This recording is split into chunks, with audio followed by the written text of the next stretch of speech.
Squadron leaders report in. Admiral, this is Blue leader standing by. This is Gold leader standing by. This is Red leader standing by.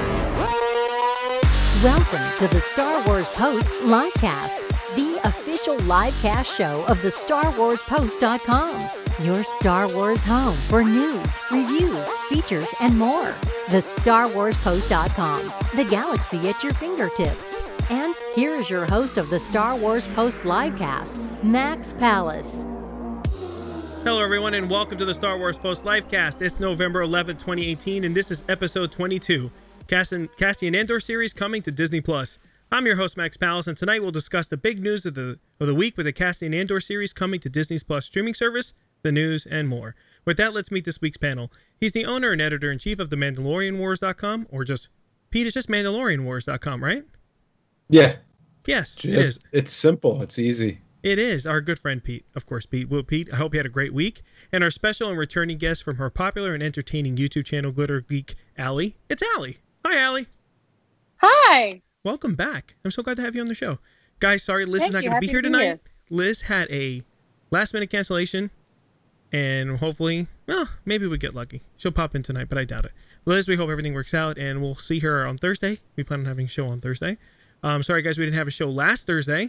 Again, just life gets in the way sometimes, and we would love to have a show, especially when big news breaks, and we want to get everybody online to talk online. But it happens sometimes. It's just part and parcel of having a live show. Okay, guys, so just before we dive in today, just some quick housekeeping. The Star Wars Post Livecast is also a podcast on iTunes, so if you can't reach the show on YouTube, you can always get our lovely voices directly to your ears via iTunes, Stitcher, TuneIn, and Google Play. Also, please don't forget to subscribe, give us a thumbs up, and hit the bell for this channel on YouTube. It's a big deal to us. It matters to us, so please leave those nice reviews. We want, enjoy it as a podcast. I do. I catch our show every once in a while on a podcast at work. Makes me feel better. I feel like Pete's in the room with me. Makes the day goes by quicker. Okay, guys. So also we also want to hear from you if we can. If you have a question or comment, send it to livecast@starwarspost.com, and we just might answer it on the show. So not a lot of news this week, except for one big thing that dropped this past Thursday.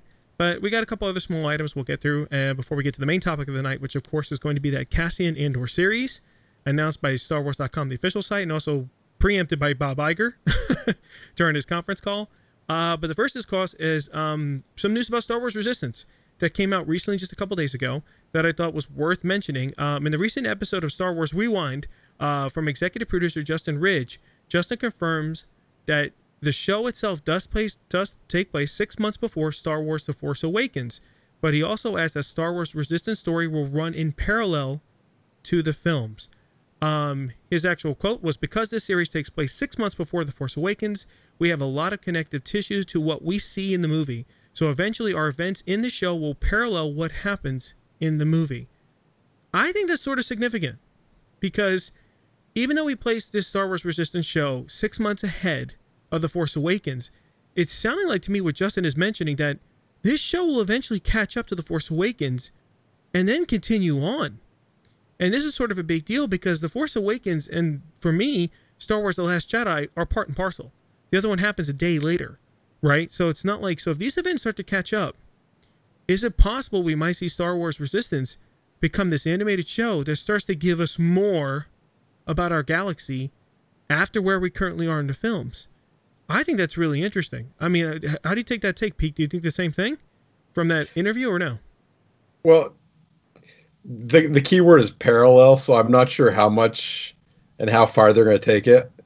I really don't know what their plan is for a run on the show. I know when they went into Rebels, they had a pretty clear story arc they were going to follow. They weren't sure exactly how many seasons it was going to go, but they had a clear idea of the arc they wanted to take. And I'm not sure, just based on the sort of the setup of the show, the cast of characters, how far they would take that into like the full-on war with the Resistance against the First Order. It'd be interesting. I know some people have speculated that we might see the destruction of Hosnian Prime because they've speculated that Kaz's dad's like a senator over there. Mm-hmm. So there might be they might get to that point and deal with the fallout of the planet being destroyed.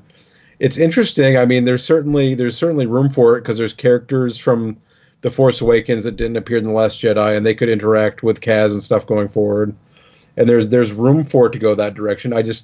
It's really just up in the air at this point, but it's certainly it's interesting. There's possibilities, and it's that close in time. Yeah, I mean, it would be a nice end. Allie, what do you think? Do you think the Star Wars Resistance is actually going to work its way only to TFA, or it might start bleeding over into, like, beyond it? I think it's going to bleed over, and I think it could get really sticky. Cool. I just think that's there.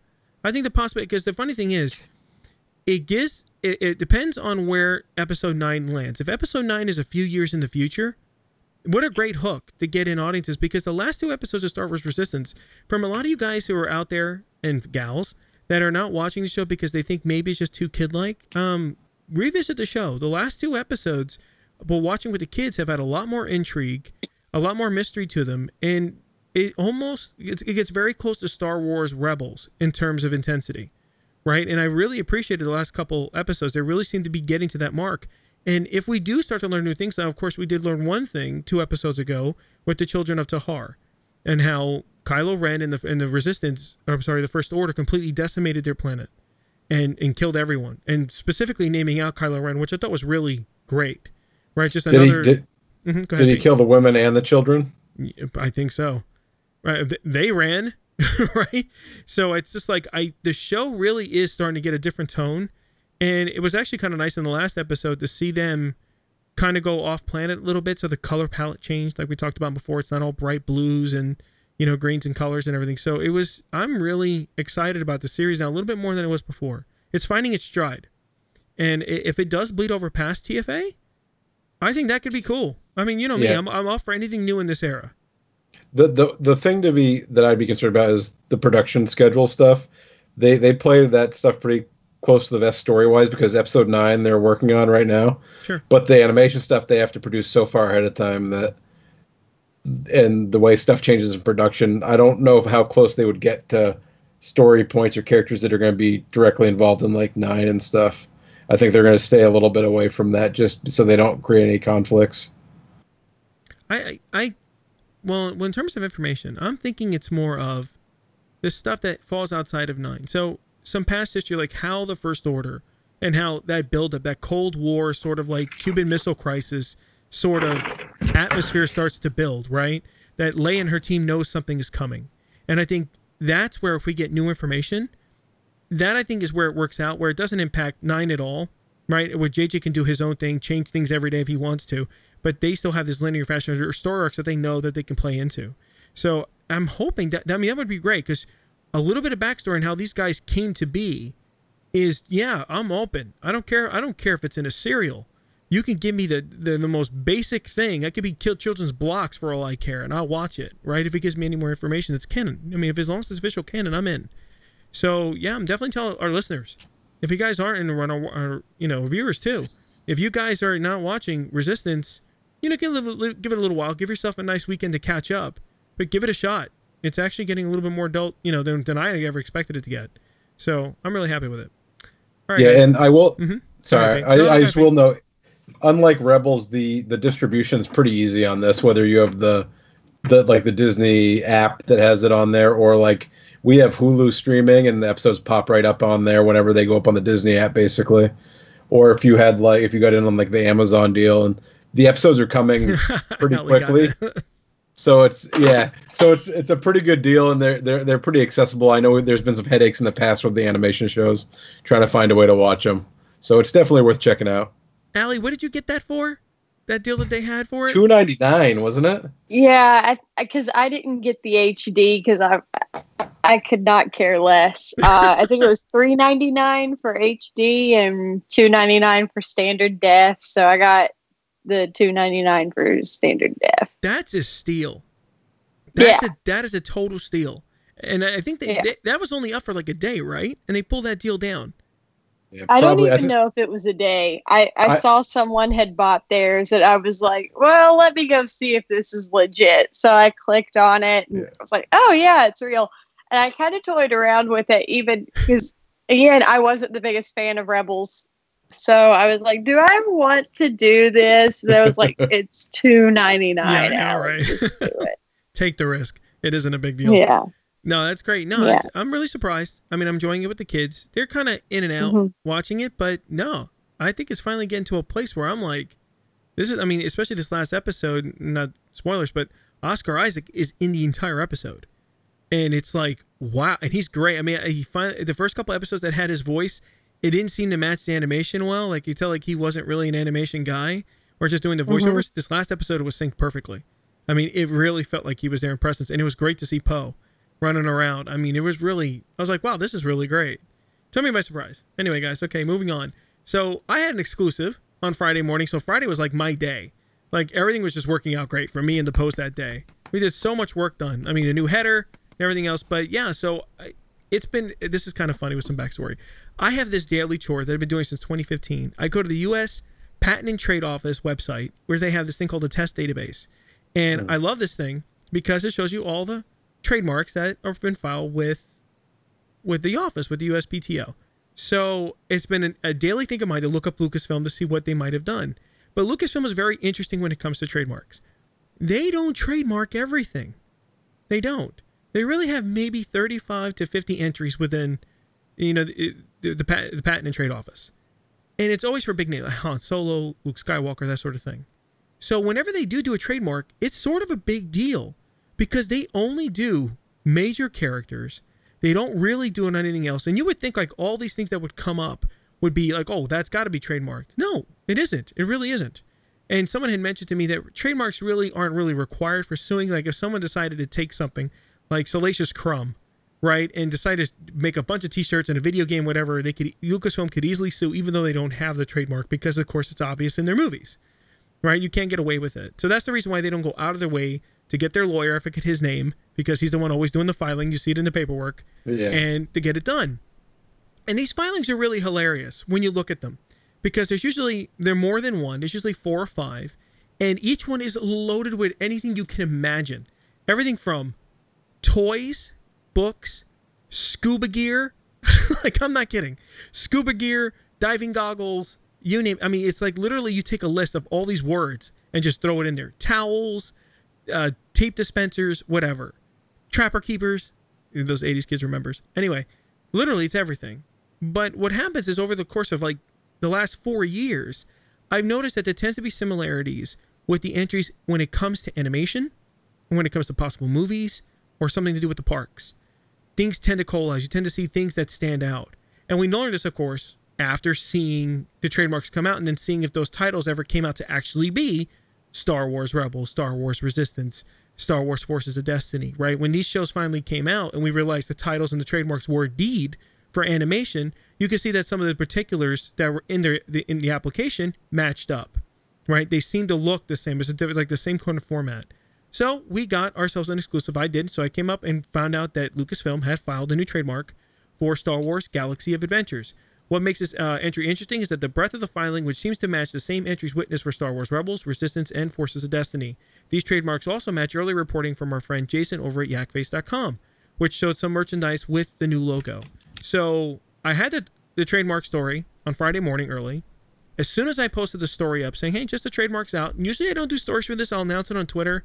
It's not a big thing. But when things start to look suspicious, especially with a title like this one, Star Wars Galaxy of Adventures, maybe a mobile game, maybe something of that nature. But I instantly got hit up for some conversations with people who are in the news biz. And a couple of them were like, I know exactly what that is. And it looked like, from what I've been hearing, that it could be some merchandise campaign that they plan on doing up until episode 9. Jason over at yakface.com apparently had a story on this earlier in the week where he actually showed a picture of one of the merchandises with the new logo, because there actually is a logo that's going along with his trademark. And everyone was just assuming that this is just going to be a merchandise push for some new toys and this is the new logo. However, looking at the packaging of the box, I'm just questioning whether if this is actually going to be an animation series, something similar to probably Forces of Destiny. Because looking at the artwork, everyone just assumed, well, Max, the merchandise is coming with a comic. You get action figures with a comic, and maybe that's just all it is. And perhaps that is all it is. But why would Lucasfilm go out of their way to do a trademark for this? They don't do trademarks for stuff like this in the past. Things could change, but I just think it's highly suspect that they would go out of their way to file something like this. Because if they're just doing the fact that they have a logo, it's on the packaging everywhere, and now there's a trademark for it that's very similar to Resistance, Forces of Destiny. Part of me, my bells are going off because I'm thinking Forces of Destiny was such a dramatic hit with Girls of the Family, because that's where its focus was. Why not open it up to everyone and get stories about Luke, about Han, and all that? Because that's exactly what this packaging shows. And just to sell more toys, because the line of toys that Hasbro was selling for the Force of Destiny 9 were really great toys. I mean, Gabby loved the ones that were there. I mean, they were really fantastic. So I don't, because the Force of Destiny, I haven't heard anything about a new series lineup, a new season. It's been rather quiet. So I'm curious if this is going to turn out to be a thing. Pete, what do you think? Well, I'm looking at the packaging right now on Yak Face, and it's interesting because I can't tell if they're just repacked toys or if it's actually a new mold and everything. But like the packaging's weird. It does look like there's a bonus comic, like you were saying, that's included in some of them, and the artwork looks somewhere between like the Disney Infinity kind of style and sort of the Forces of Destiny style. Yeah. And it's got like Darth Vader, the villain, Chewbacca, the co-pilot, R2, the astromech, and Luke from Return of the Jedi listed as the Jedi. And it has its own little Galaxy of Adventures logo in the Star Wars box with Disney and Hasbro. Yeah, so it looks like it definitely could be, whether it's an animated short series or something. It looks like it's more than just like the repackage of the toys, because they went to the extent to make the new character art. And it definitely looks like it's an animated style of some sort. Yeah, but I did hear it was pretty solid that there's going to be a lot of things tied around this moniker. So I think the way we're thinking, and at least a couple of my sources that I talked to, that the way the marketing is going to push is this is going to be the end of the Skywalker saga, right? So it's not just about Episode 9. They're going to wrap in the books. They're going to wrap in, because they're going to be all tied to this moniker of the run up, like basically, all their adventures. So from what we're hearing, it's going to be, the books are going to be wrapped in these new toys, and it's going to be bigger than just that. So I don't know if this is going to be a new series. My alarms are going off a little bit that we might get something else, which I think would be great. And I think they could do in short order. I mean, the Forces of Destiny stuff, I think they could have wrapped up with that a long time ago. Like a real long time. And I forget who it is that runs that whole outfit. She's amazing. And I'm forgetting her name real quick. Is it Jennifer Murrow or something like that? Yeah, it is Jen. It's Jen Murrow that runs the whole outfit, and she's fantastic. And I really wonder if this is going to be more, because if she's doing such a great job and found all the success with Forces of Destiny, where it's very our heroine centric, right? She's already done episodes for all of them, and sometimes multiple. How long can you keep doing it? Wouldn't you want to expand that for everybody? Just because we all want to see our old characters come back, even if they're animated shorts. So I'm really beginning to, or just focus simply on the Skywalker saga for the ending till Episode 9. I'm just curious. So it's one of those stories that came out, guys. It grabbed my eye, gave us a nice feature for Friday. Allie, what do you think? Do you think this is going to be a thing or no? I really liked Forces of Destiny, and there are episodes of Forces of Destiny that have not come out yet. Okay. That I'm hoping maybe they get put under this new moniker, but I don't know. It just seems like there's a lot going on right now, and I mean there should be a lot going on. Don't get me wrong. I'm not one of those people that's like movies only. Everything else isn't necessary. Yeah. But it feels like there's a lot going on right now. Yeah, I think for the marketing is really going to be. It was funny. I think Lucasfilm picked up. Michelle, I think now is working over at Lucasfilm in their marketing department. I think with Justin and everybody else. Michelle, I forget her name. Mm-hmm. Bachman, I forget her name. But she's over. From what I just reading on Star Wars Twitter, it seems like the marketing team over at Lucasfilm is already looking for 2019, and things are really starting to speed up, especially with Celebration. The media packages were open this week. I know Allie, you and I were working crazy to get our media applications in. I don't know, Pete, did you fill out for one this year for Celebration? For a media pass? I haven't yet. I might do it. We'll see. If I've been kind of running around busy doing other stuff this week. So real life doesn't matter, Pete. Get your application in. Yeah. No, but it was great going through the process again. It's one of those nice reminders that Celebration is coming relatively quickly, right? So yes, I know. Allie and I were filling. I think day one that afternoon, as soon as it went live, to get the applications in. Hopefully we get it in. It'd be nice. It's just nice for me if I be able to get to the press room. But no, so marketing is really ramping up, and I think we might see it, and it's great. I really hope. One of the things I think I missed so much about The Force Awakens was sort of the run up to the movie in terms of books, in terms of especially the toys. Remember when we had our great Force Friday, and that whole big event, and everyone was getting excited. We didn't really get that for The Last Jedi. We definitely didn't get it for Rogue One. We definitely didn't get it for Solo. We got nothing for Solo. And it's just like, now I'm really hoping that for this one, it's nice that they have this new marketing, Star Wars Galaxy of Adventures, the new logo, all these things that tie into it, including maybe an animation series, a tiny one. I think that would be great. But we'll keep an eye on it, everyone, and report it. Like, you know, I'm still digging for it. Okay, guys. So the big topic this week, which of course was the big news, about the Cassian Andor series coming to Disney Plus. So many of us were hoping for juicy news to drop during Thursday's Disney's investor conference call, and CEO Bob Iger didn't disappoint. The chairman and CEO announced a new live-action Cassian Andor series coming to the direct-to-consumer streaming service next year. The new streaming service name was also revealed as Disney Plus. The series, which will go into production next year, follows the adventures of rebel spy Cassian Andor during the formative years of the rebellion and prior to the events of Rogue One, a Star Wars story. The best part of the announcement with the revival of Cassian Andor, played by Mexican actor Diego Luna. And of course, he gave a nice little bleep from the Star Wars com, saying, "Going back to the Star Wars universe is very special for me," said Luna. "I have so many memories of the great work we did together and the relationships I made throughout the journey. We have a fantastic adventure ahead of us, and this new exciting format will give us the chance to explore this character more deeply." Okay, Pete, you get first response or first reaction to the whole thing, because I know it's been I'm still like climbing off the ceiling. Well, I will just say that this series is set up to be the most TV star, guest star heavy Star Wars thing we've ever seen. This wouldn't have been where I would have gone with another TV show, but I'm really glad that a lot of folks are super psyched about it, just because we're closed off in terms of where we can go with it, because we know what happens to the character in the future. Sure. So we can only sort of go back with the character. It's the only reason I wouldn't have really put this on my priority list of things to see. But between the Disney announcement at the press conference call and the announcement on StarWars.com, we got a little bit different flavor. The Disney announcement got me excited because it talks about the formation of the rebellion. So Jimmy Smits, you know, NYPD Blue, The West Wing, that's right, all that stuff. He's a TV guy. You got Forrest Whitaker, who was S.H.I.E.L.D., all these different shows. He's a TV and movie guy.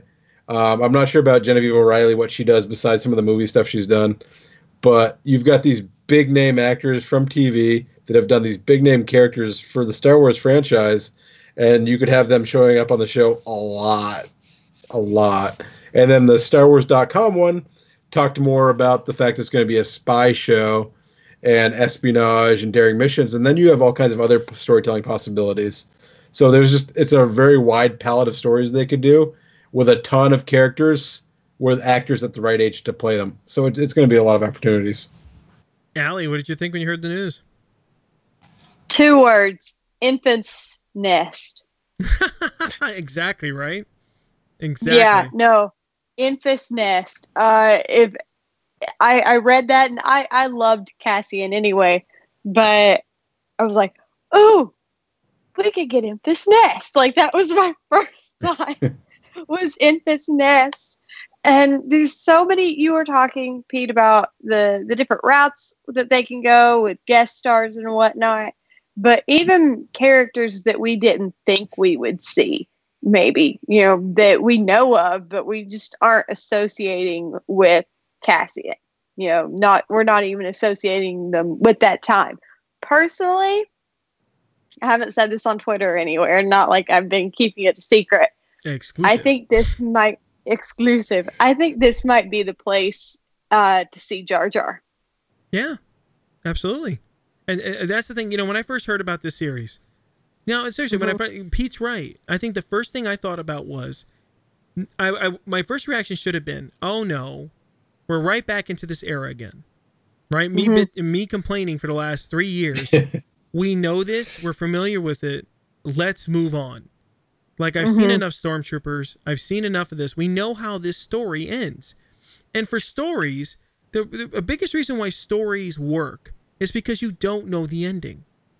And when you keep doing, that's why prequel movies never really hit home, because you know how everything turns out. And in this case, wait, newsflash, he dies, right? Yeah. We know. But for some reason, my first response wasn't that. And it wasn't that later on in the weekend. It wasn't that today. I keep thinking of, because it's a TV show, it's going to be like Star Wars Rebels live action. You could have new guest characters every stinking week. And the crew we love.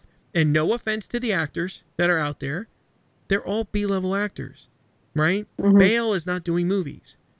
Genevieve playing Mon Mothma is not, all over the place. So it's easy and readily, I think, available to get these people and to get them often. And I can't wait to get them often because I think they're fantastic. And we all love them so much. And it's at that perfect time, right before Cassian starts doing what he's doing, right? But when everything starts to rail up with the plan, we can see Saw Gerrera come back, right? We're gonna go ahead and see. I think we might see Mon Mothma more often. Don't forget, there's no way he's not gonna be popping in and out of Yavin 4 throughout this show. I just don't see that happening. I mean, I see that happening completely. That he's always gonna be there, and with that comes with Mon Mothma. It comes with all the characters that we saw for Rogue One. I'm really loving the idea of being in this time and place for a TV show. Because you can give me your Berlin Cold War stories all day long. I love spy stories, spy thrillers. You want to say something, Pete? Well, I was just going to say that there's something that we saw in the Clone Wars that we haven't really seen that much of since then, and that's the Hutts. Yeah. And the Jedi were involved in the underworld and all that kind of shenanigans with the Hutts. And if it's one area in the new canon we haven't really seen explored that much that would fit into a spy show like this, if he has to go on missions, it's a great way to get some more character into it.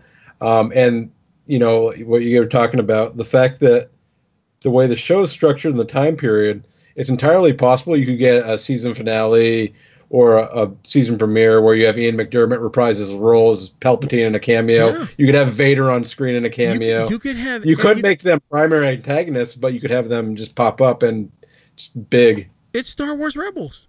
It's live action Star Wars Rebels. These people are available. And it's like if this follows what we think, and we'll get into more discussion about that, like if this is going to be 8 seasons or 8 shows, just like it's going to be for The Mandalorian, it's like these shows could be big hitters. You could bring Ian McDermott for one episode and have him really there. That will get everybody buzzing like nobody's business. And that's the great thing about this. There are so many elements we could pull. You can go back to Jeddah, right, for Saw. You can see all these different places, and this can add when we finally get to episode 9, and we can keep just filling in canon with all these little tiny stories. And if it is 8 episodes, are we going to get only 1 or 2 arcs, right, with Cassian, or just 1 arc, depending on how it goes? Because with 8 episodes, I don't know how many story arcs you can get away with. I'm thinking maybe 3, spread over 2 episodes, right, to keep people coming. But this is a fantastic opportunity. And normally in this era, I would not be thrilled. I'm thrilled about it, mainly because I adore the characters that were doing this, especially Cassian Andor. I mean, I loved him from the second he shanked that guy in the beginning of Rogue One, something you didn't expect, and that's what I love about him, is because you didn't expect it, right? And Diego Luna is a fantastic actor, and I'm really glad they brought back a Mexican actor to lead a brand new story, and he's the lead of the whole show. That's fantastic too for Lucasfilm and for everyone else involved. I mean, I'm super thrilled. So, what do you guys think? Do you guys think this is going to happen way further back, or do you think this is going to be very close to the events of Rogue One? Maybe 2 years before the events of Rogue One. I feel like that's when things are really, revving up. No pun intended with revving. No, but seriously though, I'm like, what about Catalyst, right, Pete? Star Wars coming. Are we going to see? I mean, you could also bring back, and not only there's a possibility of seeing the scientist himself, right? I forgot the actor that plays him. Wow, my mom is really blank today. I really should have had him in the show notes. Mads Mikkelsen would be great to bring back. Why not? Right? I mean, him developing the Death Star and trying to get the plans out and meet. I mean, this is a lot of opportunities, and it's because of where it sits in the timeline. You could even possibly get a young Leia. Why not? You can get the crew of the Ghost in a live action series. How great would it be for the voice actress that plays Hera? Get her dolled up, and just to see her in the smallest of scenes, like sitting over in Yavin 4 around a table to hear her talk. right? That would be phenomenal. I mean, where it sits in the timeline is so darn important. It really is. And like for me, like since I'm disappointed we're not going to likely get sequels for the Solo movie. Yeah. You could bring back Emilia Clarke as Kira at some point with her own crime syndicate, potentially with Darth Maul off the table, and even have that her pop up in the show. I mean, this really has the potential. I mean, The Mandalorian is great. I can't wait to see it. It's going to be fantastic. But we still don't know, like we were talking before the show started, we don't necessarily know how many seasons they originally planned for this, right? Are they only going to do one? We have no idea if this is really relevant to the work production force. Is this film crew and this whole team that's doing The Mandalorian, are they doing this for 6 months? And then now they're going to do Cassian Andor for the next 6 months. And that we'll have these seasons, off and on, depending on when they come out for the year. Or we're talking about 2 independent teams that are working in parallel, maybe even in different spots of the country. I mean, this is really, the great thing about this announcement didn't come with who's the executive producer. It didn't come with anything else like we got for The Mandalorian, because once The Mandalorian dropped, which was a surprise to everyone, it wasn't that far along when we found out how many episodes? 8, the directors for those episodes. I mean, we got everything pretty quickly. This dropped, and I had to think this has been in the pipeline for a while, right? Like this is not something that they just thought of and hey, we'll film this next year. I have a feeling they've been doing treatments for this one probably for a long time too. I mean, what do you guys think? Do you guys think this came out of the spur of the moment, or do you really think like this was done for a while now? I think this has been. I think they've been talking about this for a while, because I remember when Solo was being filmed, someone said something to Diego Luna like, "Oh, are we going to see you in Solo?" It was some magazine, I forget. And he was like, "Well, you'll just have to wait and see." And he said it in a way like, not like a, "Well, you'll just have to wait and see" kind of way. It was more like a, "We've got something else up our sleeve." Wow. Yeah, I mean, I think this, and I tweeted out almost initially when I heard the news, that this series has the potential to be the most character story-rich platform in all of Star Wars. The amount of stories you can tell with the people we already know can be tremendous. And who are we kidding? There is such a hunger out there for Bail Organa. There's with Jimmy Smits. There's a huge amount for now Genevieve playing Mon Mothma. And go down the line. I mean, K2SO. I hope he comes back. I mean, he has to come back with Diego Luna. I forgot the actor who's playing K2SO. Alan Tudyk. He's got to come back. And the crazy and the thing I love about these characters are not to say anything bad about them is they're B-level actors. These guys are not signing huge movie deals where they're told their schedule is totally cleaned up for the next 3 years. They might be available, and that's what makes them endearing. Because you love them as actors, you love them who they play in the characters, and they're readily available. And when you're in a TV series, if it starts to do gangbusters, you don't have to stop. You could do season after season after season if the money keeps coming in and the people are there watching, which I think this series could really have. I mean, if they do great storytelling in 8 episodes a season, this is big stuff. I mean, this has really crazy potential. I'm more excited about this series than I am about the saga movies. I'm more excited about this than even Johnson's new trilogy coming up, to be perfectly honest. I really am. Because it's like the ability to see everybody coming back is, even though it all ends the same, the destruction of the Death Star is just one of those ways that we see the rebellion really start to coalesce. And I have fun. And when you do a TV show, you could do politics. Nobody wants to see politics in a movie. There's no time. But in a TV show, there's plenty of time to do politics. And if there's spying and thrilling going on, spy thriller, there's always a lot of politics. And I think this can be where it really, wow. I mean, I did not see this one coming. That's the thing I think that surprises me the more. I mean, who had Cassian Andor series on the betting board? Anybody? Seriously?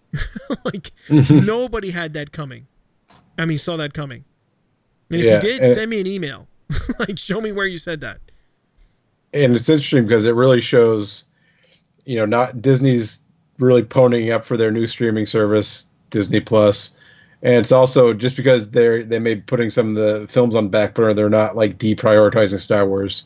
They still see it as a big mover and a big attention getter for their products. And of course, and Pete, you follow up with some more information with the Marvel stuff, with the Disney Plus service and what's coming there. And I think you were talking about that before the show. What new shows are coming from Marvel on Disney Plus? Well, it's been rumored for a while they're doing a Loki series and a Scarlet Witch series with the actors returning to reprise the roles. And at the conference call, the same one they talked about, the Luna series, they did confirm that Hiddleston's coming back as the Loki series. They, as far as I can tell, they didn't confirm the Scarlet Witch series, even though that still seems like it's coming. They might just not have everything sort of locked down on that yet. Okay. But they did confirm that they're developing one starring Tom Hiddleston, and that was about all they said about it. But it seems, yeah, it was like in the same sentence basically as the Star Wars series for Luna. So I love it when these investor calls happen, because I know that the Lucasfilm marketing team must totally crap their pants. Because it's like, he's the head honcho. You don't necessarily know what he's going to drop unless they try to give him advance notice. And especially in the past, he's dropped stuff that all of a sudden we get this quick article on StarWars.com like, oh, hey, everybody, breaking news. Like, the boss just dropped information that we weren't ready to tell you guys about yet. And this didn't sort of felt like that, but not really. My guess is they did get a heads up that this was going to come around. But it's great because these quarterly calls give us real information. Because you actually have to tell investors something. Which is something fantastic. It's like the best way for us to find news for projects coming up, because we never get to find out about anything coming up. But yeah, this one has the crazy potential of really just being even more than The Mandalorian. It really does, even though we're looking forward to both. And TV, they're going to make so much money. I'm looking at Disney as a corporation. I mean, how are you not buying stock in Disney, knowing what's coming?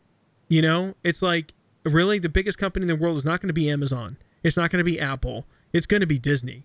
Because if you're soaking $5 more from pretty much every person on the planet to get this Star Wars and Marvel, I mean, come on. You're going to make a fortune. Forget movies. You're going to, and this is $5 recurring this is like someone going to the movie theater for your movies every month. Think about it. It's almost about the price of a movie ticket. That's insane. That is absolutely insane. But the thing I love about it is I think Star Wars fans are willing to try new things. They're willing to watch things that are even out of their comfort zone, which means they're just going to keep bringing this content out. And I'm sorry, I think Netflix-style content really works, sometimes even better than films. They give you more hours. They give you more depth into characters. You could ever fit in 2 hours and 2.5 hours. You just can't. Now that the special effects are getting to the level that we were accustomed to, right? Wow, this is... Yeah. And it's interesting to me just thinking about it, because we've gotten The Mandalorian that's going to be post Return of the Jedi. We're getting this movie, which is going to be pre A New Hope. And then what if we get another series after Episode 9 and we get like a post sort of the State of the Galaxy at that time period, get a series. There's just, it's interesting they're playing around the edges of the movies with these series, and it's kind of exciting what they could do in the future. Yeah, I mean, I really wonder. And then, of course, everybody's waiting for the shoe to drop on what the new trilogy is going to be for Benioff and Weiss, and what Rian Johnson's new trilogy, and where that takes place in time, where they go way, way, way back, or they go forward. I mean, we really just don't know. I think everyone's odds are putting their bets down and it's going to be in the past, in the distant past, somehow. And that's great. Let's go back. But it's crazy for me for the First Order that I don't know if Resistance can carry the torch, right? For how many seasons talking about this new era. The Mandalorian is still set way back. I mean, it's literally after Return of the Jedi. So it's not even the First Order timescale, really. It really isn't. So it really becomes, who's going to carry the torch for this era? Or is this era going to end, period, with 9? You know, that's the question. And I'd hate to see it go. I'm barely a foot into it, and it's gone already, it seems like. What do you think, Ali? Do you think this era with the First Order is going to stick around for a while? Do you think they're done playing in the sandbox, or are they going to stay around for a while? Oh, no, they're not done. They're not done. I think that we're going to see the Benioff and Weiss movies and then the Rian Johnson trilogy. And I'd say in somewhere 10 to 15 years, you're going to see Star Wars Episode 10. They're not done. You really think the Skywalker saga? Or do you think just the saga in general for that timeline is going to continue on? I hate to be bringing my own theories into this, but have you heard? Okay, so Jason Ward's mentioned it at least on 2 different podcasts at this point, this theory that I have that when I first said it, I didn't really think much of it, but then I was like, oh yeah, it actually makes sense. Like, way to go, Allie. Good job. So, I think that, Luke Skywalker said with much conviction in Star Wars Episode 9, it's time for the Jedi to end. And I think it is time for the Jedi to end. I agree with him. I think they had a lot of things wrong. They had a lot of things right, but they also had a lot of things wrong. And I think that Rey's going to realize that, and I think that they're going to need to go by a new name. And I think that name is going to be the Skywalkers, and that is how the Skywalker saga continues. It's a pretty name. Right? Yeah. Well, I mean, if you want to call yourself like a Jedi Knight, and it's really like the Skywalkers, I can see that fitting. He's remembered. Well, and also it plays into Legends. Mm-hmm. There were Chiss Force sensitives that went by the name Skywalker. Oh, that's right. So, So I think that it would, kind of tie things together, and I like it not only because I came up with it, but I think it's very poetic. So well, it makes sense. I mean, if Luke really, just to add to your theory, if Luke really believed in a new Jedi way, and the Jedi changed, they really did change in the way they approached everything, then why not call people? Why not call people so I'm a Skywalker? Right? I could see that happening. That's totally doable. First of all, you keep the name, and I think Skywalker, I honestly think sometimes Skywalker carries more heavy weight than Jedi. Because really, when you look at the original trilogy, the Jedi really are almost gone. It really is about Luke. It really isn't about Jedi. The only reason why we're so hung up on Jedi is because we got the prequels. And then we were just saturated with Jedi. But really, when it came to the original trilogy, the Jedi were really extinct. They really were. There were only 2 hanging around. I'm sorry, 1, and then he died, and then the other one became it. Sort of. Yeah. Right? Because there's no organization anymore. So, I don't know. It's possible. Yeah. Anything's possible to see what they go out with and how this all ends. And this ended up with a discussion we had last week. Go ahead. Now, I do think... Oh, I'm sorry. No, go ahead. Go ahead. I do think, though, that Rian Johnson's trilogy, I think that's going to be about the beginning of the Jedi. Yeah. That's where my money's at. Why not? Yeah. Talk about how the whole thing originated, which I think is that's gonna send people who hate him to the moon. That he's gonna come up with the origin story of how the Jedi started. And the funny thing is, how could you even argue with that? Right? Whatever he comes up with, how can you argue? Because he's writing it new. What can you? That's not the way. Well, you have no idea how it started. You really can't complain.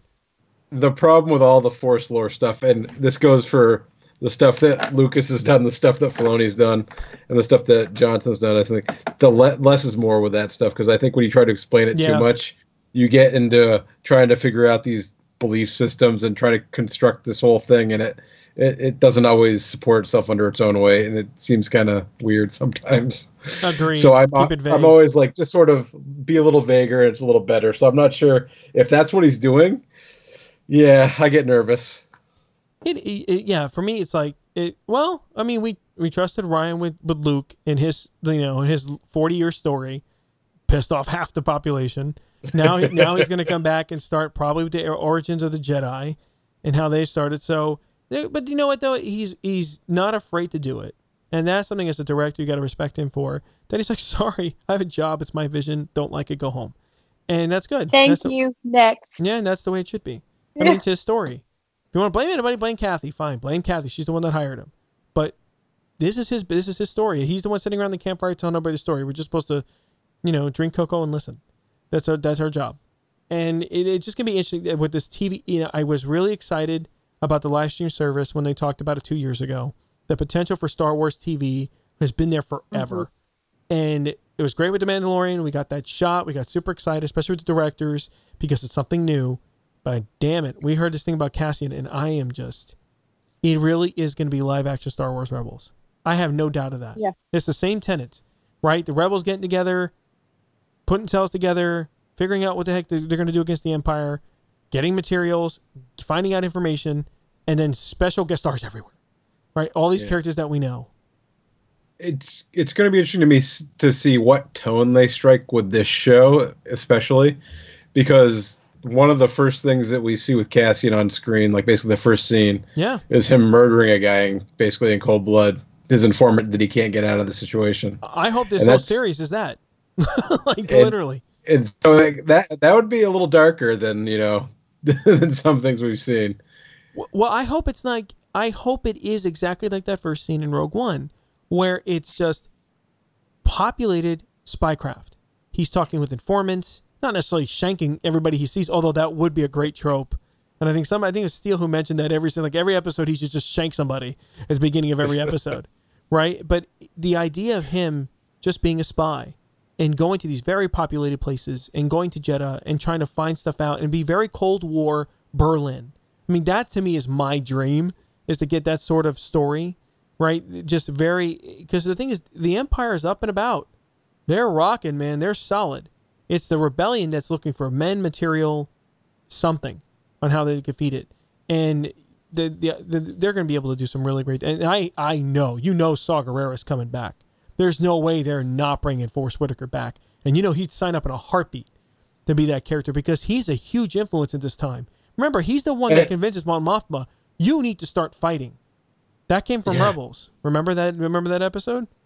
And the fun thing is I'd have to go back and look at the TV show, the comic book, and the movie stuff, but they could dial back the costume a little bit, how he's sort of falling apart piece by piece and getting a little more taken away. Totally. So it'd be interesting to see that. And we've seen these really cool designs just briefly for the partisan ships and stuff, the black and white designs.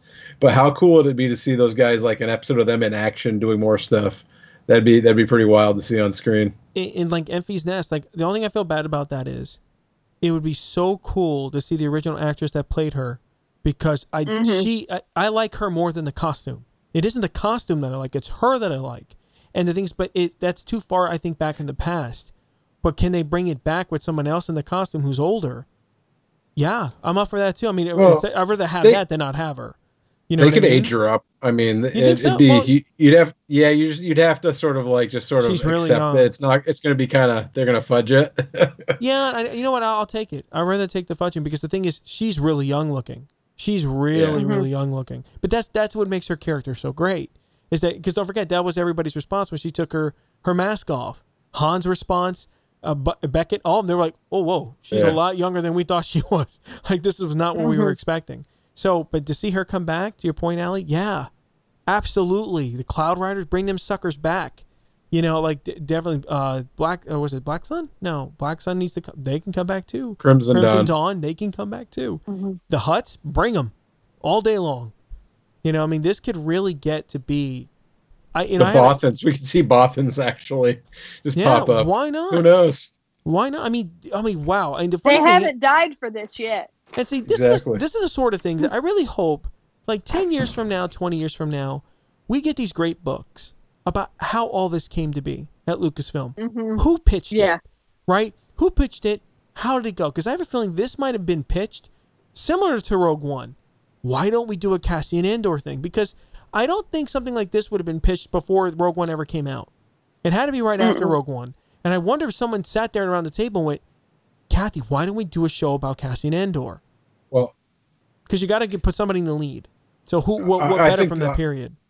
I will say, I think this is Disney driven. I think Iger probably went to both Marvel and Disney and says, we want character flagship projects that we can sell this new platform on. Okay. Pitch us your ideas. Who do you think could carry a series for you?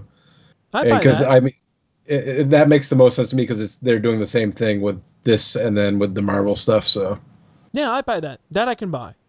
But I really can't wait, because it's like, I want to send that person a Christmas card or a nice fruit basket. Because what a brilliant idea. If you have to pick a live action series and pick it somewhere in the timeline, yeah, you could do something new. That gets risky, right? If the boss wants something comfortable, something they could at least, The Mandalorian is new, right? So it could be risky there. We'll get Favreau to do it. But let's get something a little safer. Okay, so we do the original trilogy era. Where do we do it? Well, Rebels was a good success. Let's do a live action Rebels, just with a different crew, different people. And it's just like, but it's the tenets are the same thing. And it is. Where it is in the timeline is exactly the same thing. The rebellion is getting together. It's not there yet. It's close, but it's not. Their cells working independently. We know that Death Star's finally its completion. which brings in, again, oh my God, I'm forgetting his name. But you guys know where I'm getting at. It's just a really rich place that we can would tell stories. And I think Diego Luna is a perfect lead actor for this. His seriousness that he brings to it, I thought it was phenomenal because I'm a big fan of spy movies. I'm a big fan of real life spy movies. And Diego Luna really fits that sort of space. If you ever read a Tom Clancy novel, he fits.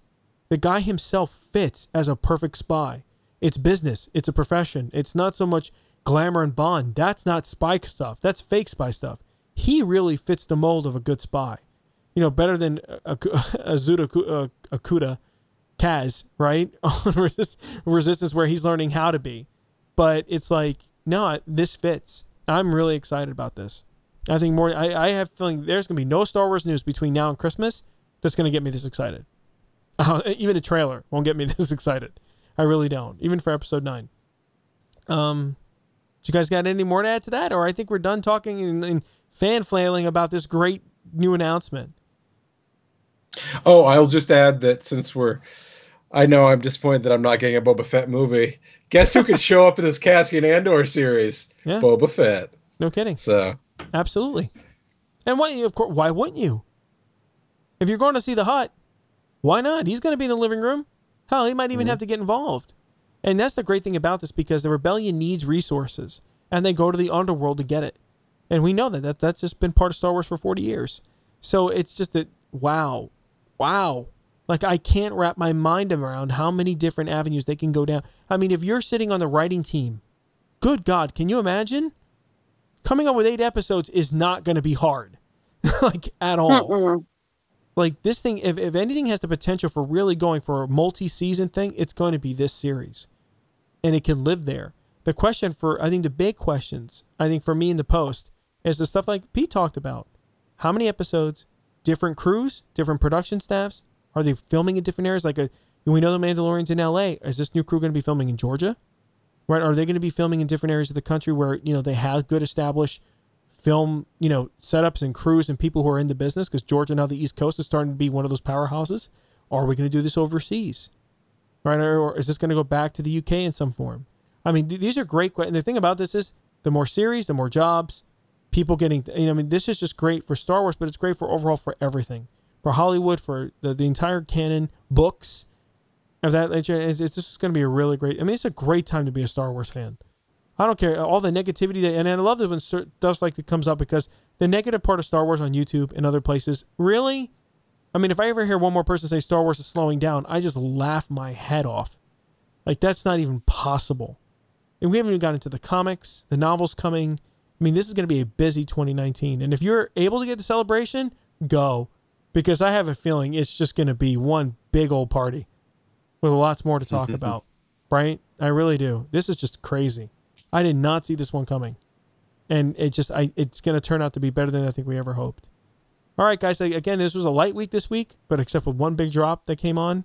Ali, thank you again for showing up for last minute for this one. I really, really appreciate it. We missed Liz this week. No problem. I really wish you two could have got together and talk. Would have been great. Pete, as always, thank you for coming every week. Definitely. Guys, it was nice taking to Ali, too. So I haven't been on her with her before, so that's nice. Oh, that's right. You were at that 1 week. That's right. So, guys, we had a great time this show. Everyone, please just don't forget to subscribe to us on iTunes and go ahead and leave a review. I'd appreciate that. And also don't forget to subscribe to us on YouTube. And, guys, it was a great, fun show this week, and we'll catch everybody again next week. Have a great day, everybody. Bye. Bye.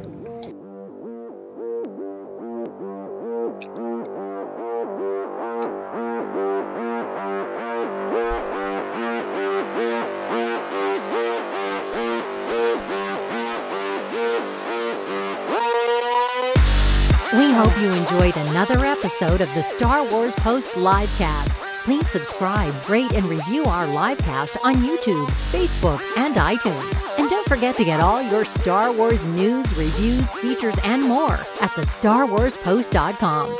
The galaxy at your fingertips. Good night, and may the Force be with you.